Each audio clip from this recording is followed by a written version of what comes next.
সকাল বিকাল মানেই নাস্তার আয়োজন, তাই না বন্ধুরা? এটাই আমাদের মায়েদের ডিউটি। তো বন্ধুরা, আসসালামু আলাইকুম। কেমন আছো তোমরা? আশা করি ভালো আছো। আমিও ভালো আছি, আলহামদুলিল্লাহ। দেখো, আমি সুজি দিয়ে একটা পিঠা বানাবো, কেকও বলতে পারো। তো এই জন্য আমি কলা নিলাম, ডিম এবং গুড়, খেজুরের গুড় নিয়েছি আর সুজি। এই দেখো, একদম প্যাকেটের সুজি নিয়েছি।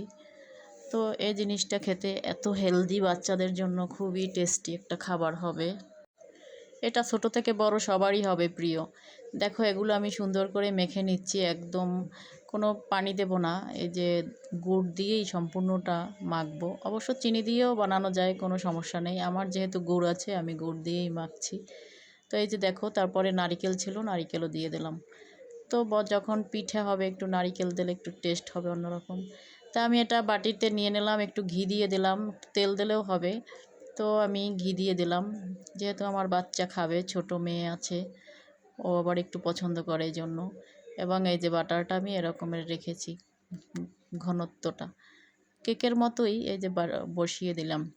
এবার একটু কালার করলাম, বাচ্চাদের সৌন্দর্যের জন্য, খুশি হবে। এমনি তো বাচ্চারা কিছু খেতে চায় না, এটা দেখলে অনেক খুশি হয়, তাই এই যে বানালাম। এটা অপশনাল। তো এই যে দেখো, দিয়ে দিলাম আমি এয়ার ফ্রাইতে। এটা চুলায়ও দেওয়া যায়, কোনো সমস্যা নেই, ওভেনেও দিতে পারো। আমি এয়ার ফ্রাইতে দিয়ে দেব। এই যে 20 মিনিটের জন্য টাইম সেট করে দিয়ে দিলাম। তো 20 মিনিটের মধ্যে হবে। আমি অল্প ইসেই দিলাম। এই যে দেখো, বের করে নিচ্ছি। কি মনে করেছো হয়ে গেছে? অনেকক্ষণ অবশ্য এরকমের রাখলে উপরটা আরও বেশি শক্ত হয়ে যাবে, তাই আমি এটা উল্টিয়ে দেব। কারণ উল্টিয়ে না দিলে উপরটা বেশি শক্ত হয়ে যাবে, খেতে একদম বেশি শক্ত হলে বাচ্চারা খেতে পারবে না। তাই এই যে দেখো, নিচটা কিন্তু একদম নরম, তাই উল্টিয়ে দিচ্ছি। এয়ার ফ্রাইতে আসলে একটু উল্টিয়ে দিতে হয়, বেশিক্ষণ রাখলে শক্ত হয়ে যায়। তাই এই যে আবার উল্টিয়ে আমি ঢুকিয়ে দিলাম, আবার 15 মিনিটের জন্য। তো 15 মিনিট পর বের করে নিয়ে আসলাম। এই যে দেখো, হয়ে গেছে। এত সহজ নাস্তা, কিন্তু খেতে এত টেস্ট এবং বানাতেও অনেক সুবিধা। এই দেখো বাটি, এই বাটিগুলো আমি এয়ার ফ্রাইয়ের সাথে ফ্রি পেয়েছি, 5টি বাটি। তো বিভিন্ন কাজে আমার সুবিধা হয়। এই যে দেখো, আমার পিঠাটার যেমন কালার হয়েছে, তেমন ভিতরে অনেক সুন্দর। এই যে দেখো, আমি কেটে দেখাচ্ছি তোমাদের।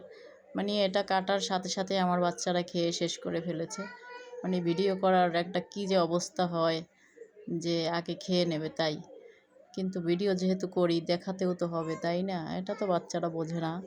এই যে দেখো, কেটে নিলাম। এবার এই দেখো কত সুন্দর হয়েছে। তোমরা একবার ট্রাই করতে পারো, এবং একদম অল্প সময়ে, মানে এত সুন্দর খাবার। আর এয়ার ফ্রাই থাকলে তো কথাই নেই, ওটার ভিতরে আরও সুন্দর হয়। তো বন্ধুরা, ভিডিওটি আমার ভালো লাগলে আমার পাশে থেকো, সাবস্ক্রাইব করে। তো এই দেখো, আমার মেয়ে খাবে এক পিস, সে তোমাদের ওয়েলকাম জানাচ্ছে।